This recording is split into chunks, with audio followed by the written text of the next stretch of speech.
sistema público pues no lo podemos mantener, es un sistema que es absolutamente insostenible. No es verdad, tenemos un gasto sanitario per cápita en la cola del gasto sanitario de los países desarrollados. Gastamos 3.067 dólares en poder paritario de compra frente a la media de los países ricos de la OCDE, que están en 3.223. Nuestro gasto sanitario en Producto Interior Bruto, la parte de la riqueza que destinamos a sanidad en el Estado español es del 6,5% del Producto Interior Bruto, un punto por debajo de lo que gasta la media de los países de la Unión Europea. Y además no es verdad que nuestro gasto sanitario público esté desbocado y haya que frenarlo. Si miramos el crecimiento del gasto en los últimos 20 años, en la OCDE fue del 4,1 frente al 2,7, es decir, en torno a un 40% inferior. No solamente gastamos menos, sino que además nuestro gasto sanitario público es muy inferior. Pero es que además, a pesar de gastar menos, como antes decía Pablo, tenemos una elevada calidad. Si miramos el coste en trasplantes de corazón y pulmón en el Estado español, es de 80 y 90.000 euros respectivamente. En Estados Unidos es de 610.000 y 690.000 euros. Es decir, los trasplantes de corazón y pulmón cuestan 10 veces más en Estados Unidos que en España. Pero es que a los índices de supervivencia de estas personas trasplantadas los superamos en 20 puntos.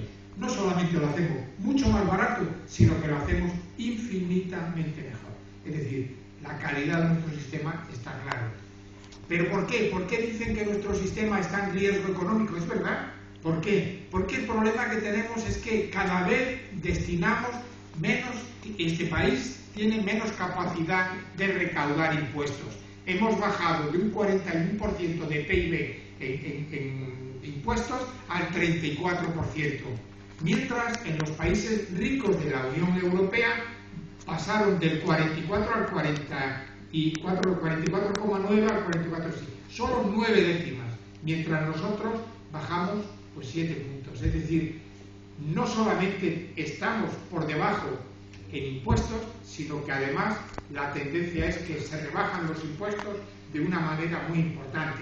Pero es que además hay un importante fraude fiscal. El 25% del PIB se estima el fraude fiscal en España frente al 13% de los países de la Unión Europea. Suponen 44.000 millones al año en fraude, y si miramos los 6 últimos años, que es en lo que, bueno, como se produce eso, la condonación, serían 280.000 euros.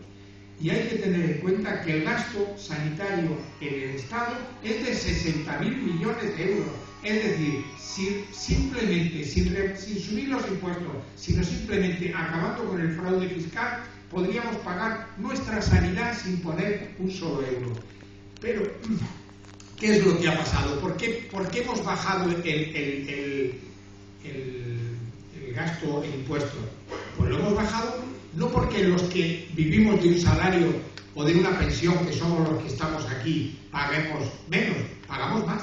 Lo que ocurre es que les han reducido los impuestos a los ricos. Se les redujo 2.100 millones al eliminar el impuesto de patrimonio, 2.500 en la reducción del impuesto de sucesiones y 5.300 con la bajada de impuestos a quien gane más de 150 millones al año. En total, 9.952 millones. Mientras, el recorte del gasto sanitario que nos anuncia el PP para poder mantener el sistema es de 7.000 millones. Las cifras yo creo que son... ¿Por qué? ¿Por qué está pasando esto? Pues que, bueno, estamos en una estrategia neoliberal que ya la inventaron Reagan y Margaret Thatcher, y lo que pretendía era reducir al mínimo el Estado y poner los recursos sanitarios en manos privadas. Bueno, y esto no solamente lo inventaron Margaret Thatcher, que era un señor que se dedicaba al cine y que, en fin, que le pusieron ahí porque era muy buen actor, o la señora Margaret Thatcher, sino que es una estrategia diseñada por los grandes poderes mundiales. Banco Mundial, Fondo Monetario, Organización Mundial del Comercio y la propia Unión Europea.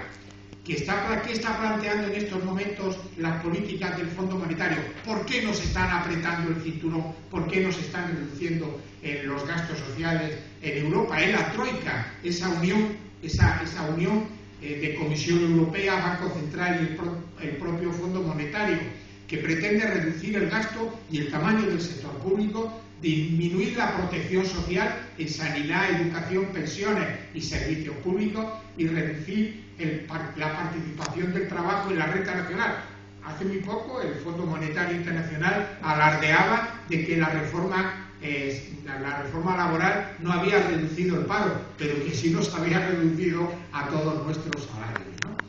Bueno, y además hay un acuerdo que no es conocido por la mayoría de los europeos, que fue el resultado de la política de negociación entre el Banco Mundial y la Unión del Comercio y la Unión Europea, que pretendía la liberalización de los servicios públicos. Por eso todos los servicios públicos, de comunicaciones, la televisión, las centrales de correos, los trenes que viene ahora, todo eso se ha privatizado. Es un acuerdo producto de esta negociación de la que no nos hemos enterado y que pretendía eliminar las barreras para la implantación del sector privado en la sanidad, introducir la competencia entre proveedores públicos y privados en los servicios sanitarios y favorecer la libre circulación de empresas. Antes decía Pablo, y es verdad, por ejemplo, Capio, por ejemplo, todas estas empresas multinacionales que se han apoderado y se han adueñado ya de los bancos, de los hospitales madrileños.